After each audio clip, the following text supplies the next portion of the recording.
Now in this video I just want to go over some entry points, the scalping entry points. Now we've actually got a lot of people on the course now. The vast majority are extremely happy. They're making money, we're receiving emails and people are delighted to be on the course and they're actually enjoying the course. But I wanted to clarify some of the entry points. Now the other videos will actually explain what I look for, but I want to try and create a simplified version of what you need to look for on the entry to your scalps. Now depending on which videos you've already watched, hopefully you're actually watching this, you've already watched some of the videos, you've installed BetAngel Professional or BetAngel Trader, you've read the majority of the information on this page, which I advise in the very first video. Now you're looking to actually do some scalping yourself, which is fantastic. On the very first how-to video we actually mention the make, market, scalp. Now this is fairly simple. Now, I'm actually filming this late at night, so it gives an ideal example here. Now the make market scalp is what I advise you start with because it gives you a detailed analysis of how the market works. Now if you look on the micro chart, after you've clicked the one click, once you click the one click you'll come to this page, and this is what I call the make market page. Now the first thing you need to look for is the micro charts. Now you'll see a static line on all of these horses.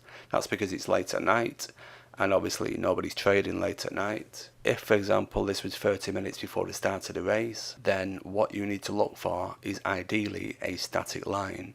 Now what a static line means is the liquidity on the back bet side and the liquidity on the lay bet side is fairly equal, and that's why the price is not rising and the price is not dropping. If more money was coming in on the back bet side or the lay bet side, then you'd see movement in the micro chart.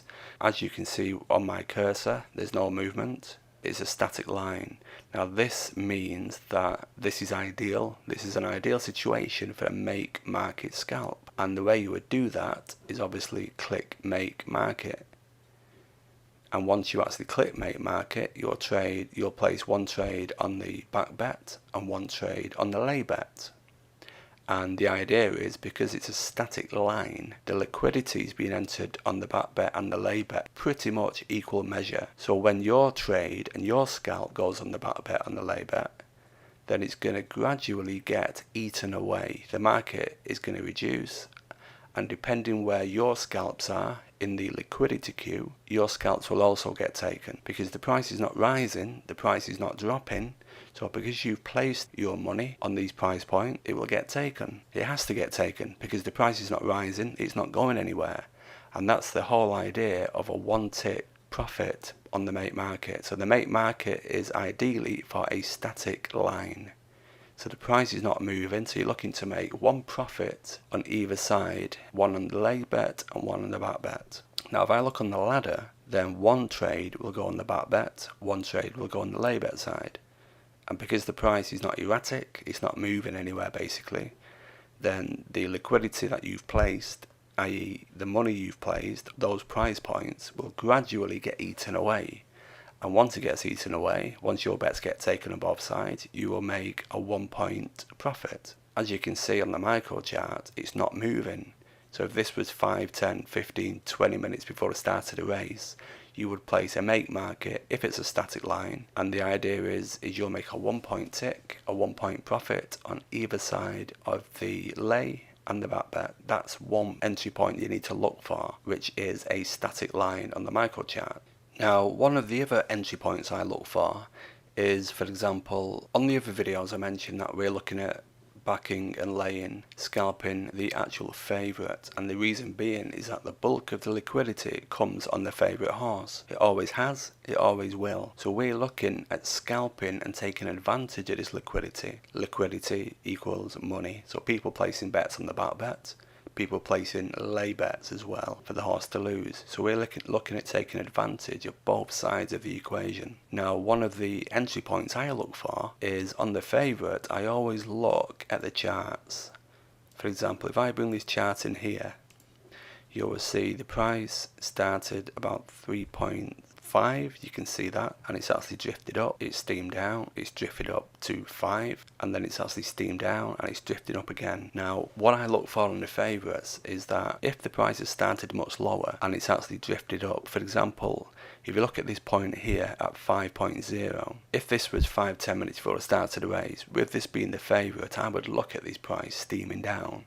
And the reason I would look at that is because the last 5, 10, 20 minutes, when the majority of liquidity enters the market, when punters start to place their bet, they will do so in the majority of cases on the favourite. So if it's at the highest point it's been, there's only one direction it can go, which is down. So if people are backing this horse to win, and more people are backing this horse in the last 5-10 minutes, the price can only drop. So what we're looking at doing is taking advantage of this price drop, making money on these steam down. So it's at a high point. If you look at this chart, it's at a high point of 5 and then it's steamed down to 4.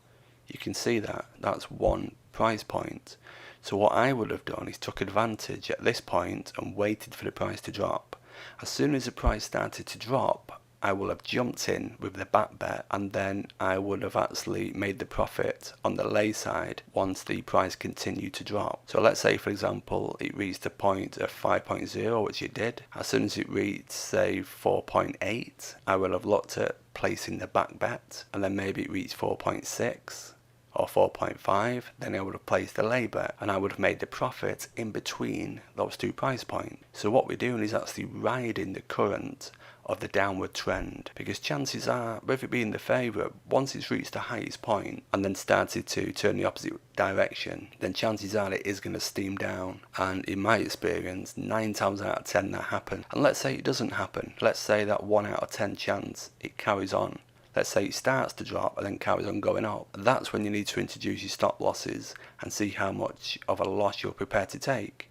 Because if you make 9 lots of profit and 1 set of loss, and as long as you've adhered to risk management, then you have to make a profit. It's as simple as that. So this is one of the entry points I look for, where the favourite has started lower, reached a high point, and then started to steam down. As soon as it starts to steam down, I then look at placing my back bet, which gets taken. The odds continue to steam down, and then I place the lay bet. Now, if you watch the other videos on this page, you'll see I do that quite a lot, and that's probably my main strategy when scalping. And it's one I advise you to look at and practice as much as possible, because the amount of times that the favourite actually drifts up and then steams back down is a daily occurrence that happens. But if not, and let's say it's a static line for a long period of time, then you look at the make market. So really that entry point is if the price on the favourite is drifting. If it's drifting up, we look at the high point it's never been before. As soon as it starts to steam down, we then place our back bet and then we place our lay bet. And we're taking advantage of this downward steam. And that's where we make the profit. And just to give an example on this particular horse, New Agenda, even though it's late at night, there's been movement in the market. So you had a static line at 4.3, so you would have watched that.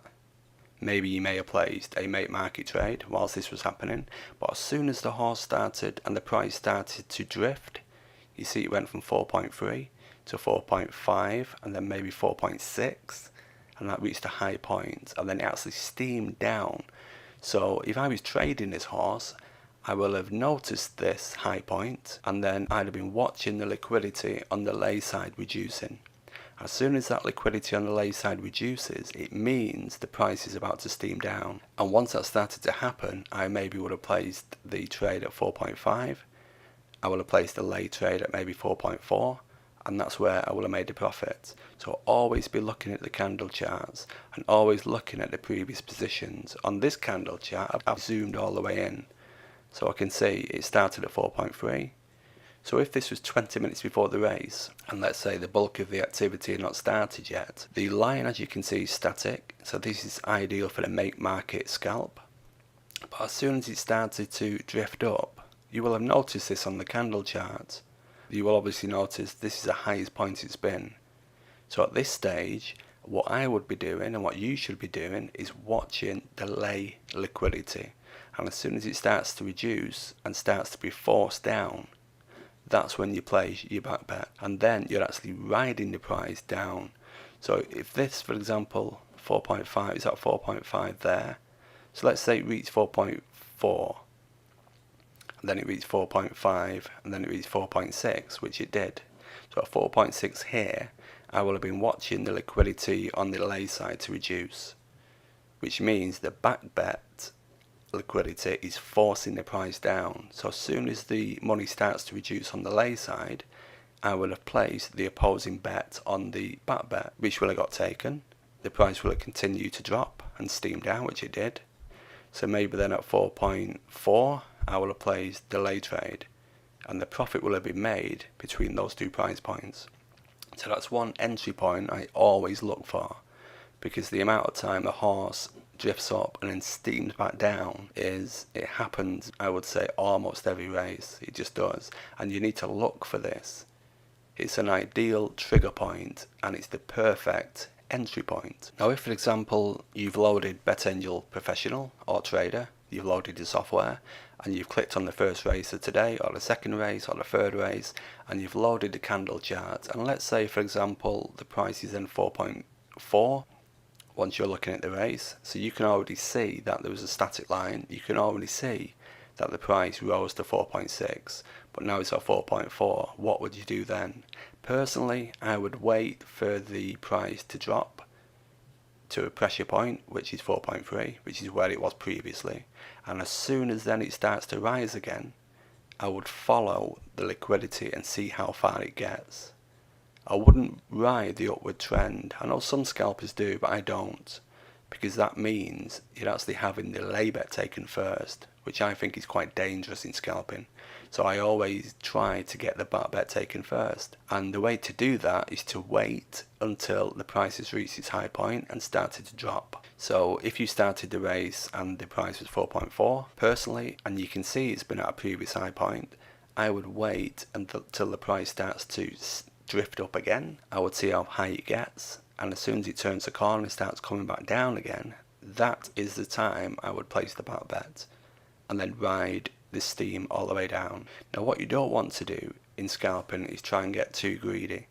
Now you can see this chart, the price actually rose to 4.6 and went back down to 4.2 for example. So you may think, well, if this is a common occurrence, why don't you place the back bet at 4.5 and then place the lay bet at 4.2?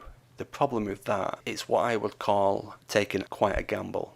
You are taking quite a gamble there, because there's no indication that it's going to stop halfway and reverse the trend. If you're placing a scalp at 4.6 and then waiting for it to drop to 4.2, the distance between those two price points is it's a gamble. I would say that it's not gambling, but that is a gamble, and the idea is in scalping is not to get too greedy. So what I always look for, so if I'm placing the back bet at say 4.8, I won't generally go any more than 2 ticks below on the lay side. If I can take 2 ticks from every race in every race card per day, I'll be quite happy. So you need to be cautious of not getting too greedy, especially when you're starting out and you're looking for patterns. As you're starting out, I would look for a maximum of 2 ticks. Obviously on the make market, it's going to be 1 tick either side of the current price point.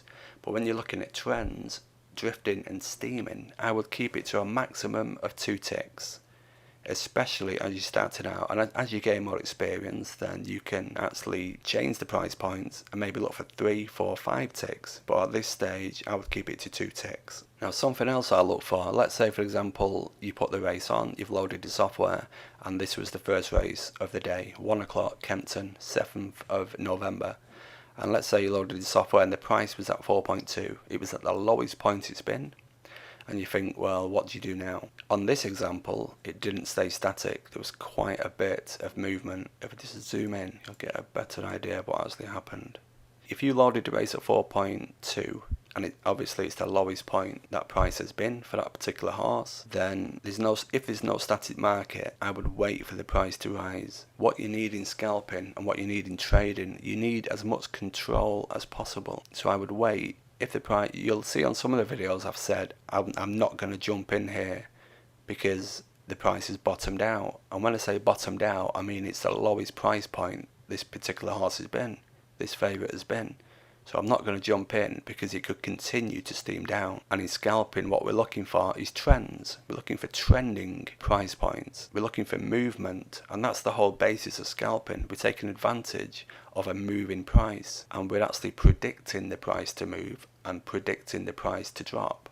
And the way we do that is using pressure points. We look at the highest point a horse has been and the lowest point a horse has been. Once the actual price starts to turn and reverse, that's when we jump in, because then we're looking at the steam down. And the reason, again, we look at the steam down instead of the drift up, is because we're looking at the back bet to get taken first. And one of the key reasons for that is it limits the liability. It means you actually need less money in your Betfair account to complete a scalp. Whereas if you do the lay bet first, there's obviously more liability on the lay side. For example, if you just place a direct bet on Betfair for £50 at 5.0, that's all you have to pay them if the horse loses. With laying, it works differently. You're actually liable for the whole liability, and the liability is higher than the actual stake. So if the lay bet gets taken, then the liability can be huge. So we always look for the back bet to get taken first.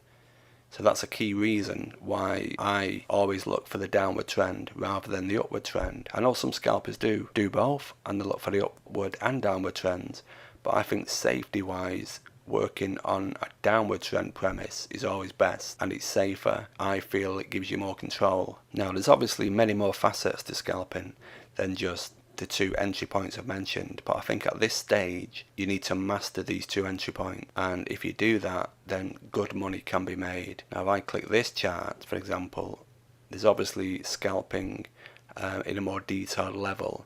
There's many people who scalp who actually look for longer term gains, so they will actually place their entry point at a much earlier time scale. They'll be monitoring other horses as well, and so they may place a scalp, an entry scalp, at even 10 AM in the morning, and if there's like a 3-hour time scale before the start of the race, they're going to bank their bet on the horse either drifting or steaming. And there's methods to do this. There's methods behind that, and that's a different kind of scalping altogether. What we're looking for is short-term scalp, and long-term scalp is definitely more advanced, and it's not something I advise at this stage because it takes a lot more experience to do that. So this course is going to deal with short-term scalps, quick, easy, in and out, profits made, on to the next race. Many people who scalp the long game may only trade 2, 3, 4 races a day, and they are more experienced. I can do that. I know how to do that. But I think at this stage, you need to keep it simple. You need to look at short-term scalps. You need to get in the market, place the trades, place the opposing trades, and get out of the market with a profit. That's the majority of the scalping I do. So at this stage I would stick to those 2 entry points, and the exit point is going to be 2 ticks below where you place the back bet. Any more than that, then at this stage you are pushing your luck, and I don't advise that. So just to clarify, when I turn my BetAngel software on for the day, the first thing I do is obviously load the first race for the day. The next thing I do is check the price of where the current favourite is, and then I bring up the candle chart and I zoom in to see where the first price was. I look at the lowest point, the price point, I look at the highest price point, and then I see where the price is. Depending where the current price is, if it's halfway up the ladder, if it's halfway up the price point, then I will wait to see how high it gets, and I will only trade it when the price turns and starts to steam down. So it reaches the highest point, turns, and then comes down. And on that downward trend is when I look to make the profit. If I turn the software on and the price is at the lowest point already, I will wait and see how high it gets. If it gets halfway up and then turns, then I look at the liquidity and look at placing the back bet and the opposing lay bet. But ideally you need to wait till it reaches its highest point.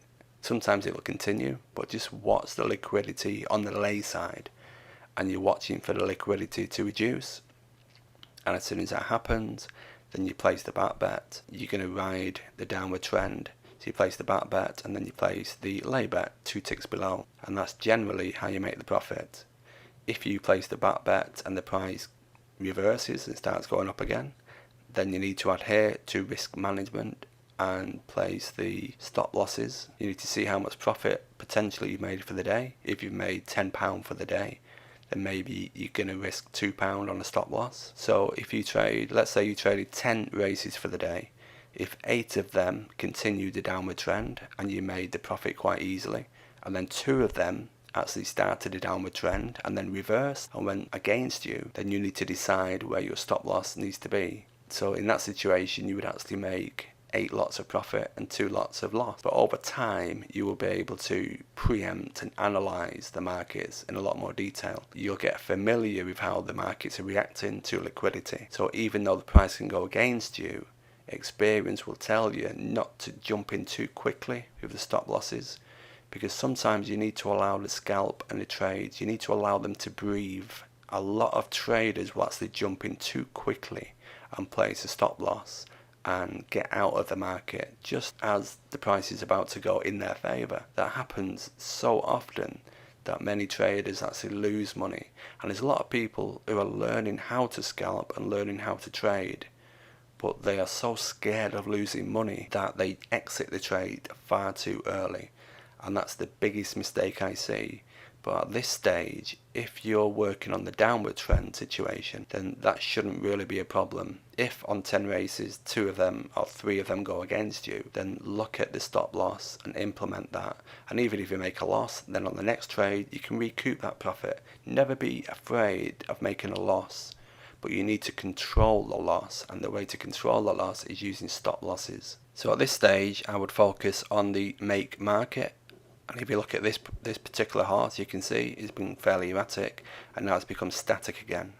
So this would be ideal for the make market. So you're going to make a quick scalp either side of the price point, and the liquidity will gradually get eaten away and you'll make a profit. And the other entry point I would look at is once the price has reached the highest point, I would then look at placing the scalp on the downward trend, and you do that as I've explained by watching for the liquidity to reduce on the lay side and placing the back bet, and then 2 to 3 ticks maximum on the lay side is where you'll place the opposing trade, and that's where you can make the profit. Those 2 entry points are what I advise you focus on when you're starting, and learn and practice as much as possible and become familiar with how the markets react once more liquidity starts entering the markets in that final 5-10 minutes. And you'll see patterns, and you'll see what's happening, and you'll see manipulation of the markets. You'll see suddenly bulks of £5,000-10,000 enter the back bet side or the lay bet side. Now in a lot of situations that could be bookmakers offloading a risky position they have, so they'll come to Betfair. If on their bookmaker website they're taking a hit on a particular horse, they will use Betfair to actually offload some of that risk. So they'll reverse the bets which they're taking on their website, and you'll see 5, 10, even 20 grand sometimes coming in on the back bet on the lay bet side. And it can be bookmakers that you'll see on the other videos. It's what I call false liquidity. So once a bulk of cash enters the market, and let's say it's steamed down massively, you'll usually find it drifts back up, because the market knows it's manipulation really, and a lot of professional traders know it's bookmakers. But also you've got traders who manipulate the market themselves, and they will come on the back bet side and the lay bet side, and they'll dump a load of cash, and by doing so they actually take quite a few price points, which could be their friends. It could be their friends' money on the opposing side. So just be aware there's a lot of manipulation. But if you stick to those 2 entry points, don't get greedy, look at 2 to 3 ticks maximum, then there's a lot of money to be made. And just on those entry points alone, if you become familiar and confident, all you then need to do is scale up the stakes to make higher profit. And as I already mentioned, there's quite a few different strategies with scalping, but you don't need to learn all of them. All you need to do is become familiar and confident. It's about keeping it simple. So become familiar and confident in a few scalps, a few scalping examples, a few scalping techniques, and then you scale up on that. And that's the way to make long-term money, because you are confident in what you're doing. There's no point learning 10, 20 different techniques and then having limited knowledge in all of them, when you can actually master 2 to 3 techniques and then scale up once you become more confident. Okay, thank you very much.